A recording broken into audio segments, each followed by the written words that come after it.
for those who may not have heard last year's show, why don't we just give a quick synopsis? First off, who you are, that's the important part, and tell us a little bit about the Wick 338. Yeah, my name is Rick Johnson. I am the dad of a prior professional motocross racer. We've been racing at the Wick 338 since 1977, when Keith was 6 years old, and my daughter Kim started racing there right after that, and we've been virtually there every single month of our lives since 1977, and gone from little 50cc bikes to full-blown pro.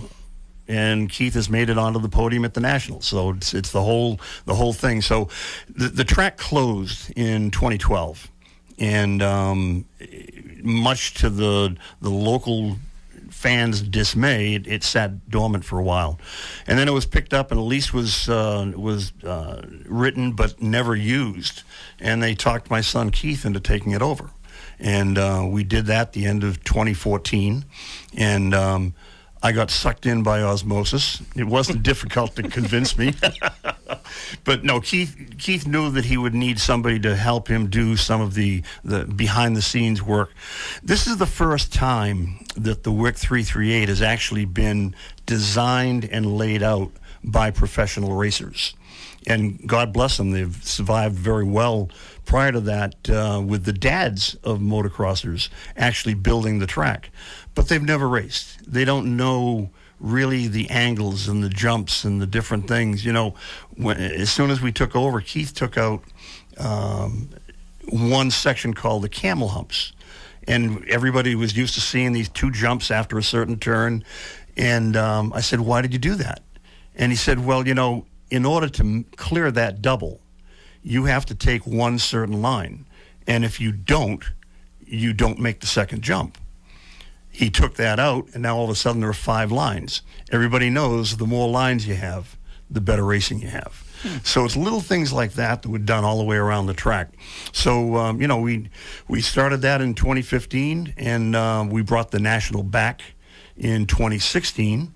We did a 1-year to see how much we love each other contract, and it worked out great, and we just signed a new 5-year deal with NBC to go forward. Wow. So, of course, and we'll get to the sponsorship announcement here in a moment, but you have a big weekend coming up in the next couple of weeks as well, if I'm not mistaken. Talk to us a little bit about that. The Southwick National is on June 29th, but we race almost every weekend. You know, as one of the premier tracks in the northeast of the country, everybody wants to race there because it's known as the most difficult track on the circuit, in the country, if not the world. So there are various racing organizations. New England Sports Committee is one of them. New England Motocross, ACR Vintage, J-Day, many different racing organizations in the Northeast, and we find a way to put them all into the schedule. This week we have J-Day coming. J-Day is a very unique race in that they don't race just the motocross course. We have a separate piece of land, a wooded piece of land, and they begin the race in the woods, and they race through the trees. And about half of the race, half of the lap is through the trees, and then they go through what we call the extreme section, where you'll have maybe boulders, or maybe a centrifugal wall, or maybe railroad ties or telephone poles that you really have to have the finesse and control of the bike. You get through that alive, and then you go onto the motocross track, and we use about 1/2 of the motocross track, and then you keep doing that loop for 40 minutes. Wow. Twice a day. Wow. Yeah, it's a killer. But there we have the largest event in the series. We'll have 900 riders there. No kidding. Going back to that time when the track was closed, was there any doubt? Was it hard to get back on the national schedule? What were some of the struggles with that quick period of time of not being on the schedule and having to work your own way through it? It was actually by design not to go back on the national schedule. When Keith took it over, he was more concerned about making it a rider's track. He wanted it to be the best rider's track in the northeast of the country. And we agreed, we knew all of the national people when Keith was on the nationals, but we agreed not to do a national and make the track the way we thought it should be.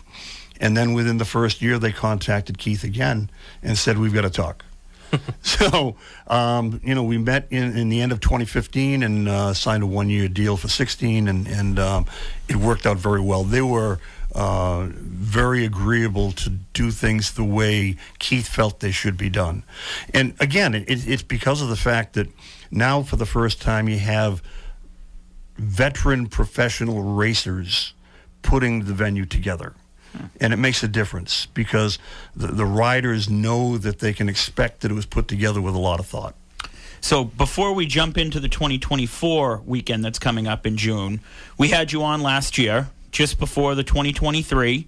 For those who might remember you being on and, maybe, hey, it was a great conversation, give us a recap from 2023, what happened there with the National Series. So 2023 was really interesting because we had that phenomenon that I mentioned earlier, Jet Lawrence and his brother. Actually, his brother Hunter was hired by Honda before Jet was to come here from Australia. Both great riders, but Hunter was the one they were really planning on to be their star. Well, forget about it. I'll tell you, Jet Lawrence is just a crazy fast guy. To watch him ride, it's almost like watching he's on a cloud. It's just amazing. A couple of the photographers that were there at the National last year stopped taking pictures. They said, I can't. I have to watch this kid. It's just incredible. To give you an idea of how good, he won every single 450 moto twice a day, 11 venues. Wow. 22 undefeated races. This kid's unbelievable. Now, listen, I'm not going to take anything away from him, but we were missing a lot of the top guys. I mentioned earlier Eli was not there. A lot of the guys were hurt or busy doing something that they could not be there. So this is going to be a very challenging second sophomore year for him. Yeah, sounds absolutely like it. How much work goes into planning an event like this, the big event you have coming up? The planning itself starts in September, and it sounds like a lot, but you've got 59 pages of things that you have to make sure are done properly. And then when you're done with that, I remember handwriting another 14 pages of things that could kill you if you didn't take care of it. So there's a lot of detail. There's so much more that goes to the behind the scenes, but at the same time, we didn't just bring the track back. We brought it back and improved it in so many different ways. We have now irrigation systems all the way around. We don't use the fire hoses like we used to. We have a lot of technology that's gone into the track, and we keep making it better and better and better. So could we lay back and let it be the way it is? Yeah, but that's not the way you grow. Right. And Keith is always coming up with new ideas to make the place better. And I take care of the outside to make sure we can do it. And that's a great point in the sense of, there's really no off season. As somebody who worked in baseball for 10 years and saw what was going on in the off season to improve the facilities, to somebody who now I'm at a racetrack, so I get it. There's always constant motion, constant improvements, and that goes really, whether it be out at the Wick or at Seekonk or at back in the day McCoy Stadium, it's good to see. So Crestview Construction returns as the title sponsor this coming June 29th. Talk to us a little bit about that relationship. Yeah, we have, you always have a title sponsor, somebody who is there for you. There's a monetary factor, but it's more a partnership of the presentation. And we've had Red Bull there, we've had Twisted Tea there, we've had Kubota there, we've had a lot of nationally recognized companies. And we could have had a very large beverage company again this year, but it's a come and go type relationship. Crestview is a lot like the Wick 338. They're family owned. They've been in the area forever, generational, and they're our partners in everything we do. And it's not just us. They're local to Southwick. And keep in mind, Southwick is the only national on the circuit that's named for the town. As a result, that little tiny town is pretty well known within the industry. But Crestview takes care of a lot of different things. A friend of mine got the funding to put together a new food pantry that we helped them out with, and Crestview is right there to put it together and do a lot of the excavation work and things that had to be done to get it. They're just the right people. They're the right fit, and they know what they're doing. They've been around a long time, and when we have a problem, we know where to go to get it fixed. So, to kind of get in the nitty-gritty of June 29th, because it'll be here before we know it, and obviously we'll probably end up playing this interview. It'll be up on YouTube like they mostly are. Talk to us about some of the details of how people can get tickets. I'm sure tickets are already available now. Give us the ins and outs of tickets for that weekend. Yeah, we've been selling the tickets since September, earlier than usual, because now we're part of the whole series where Feld has the indoor Supercross that starts in January, and then MX Sports has the outdoor series that begins in May. So we wanted to market together to make sure everybody knew where all of the races were going to be within the race season. So we started in September. We're actually sold out of quite a few of the VIPs. We always sell out of VIPs. I mean, we keep building them in areas that you can't. We choose places at the track that you really can't get a good view. We invest in that, put up structures so that we can give the opportunity for more people to see, but of course we have to pay for it, so they're VIPs, but we put food in there and a tent and live scoring, and NBC is live inside there as well. So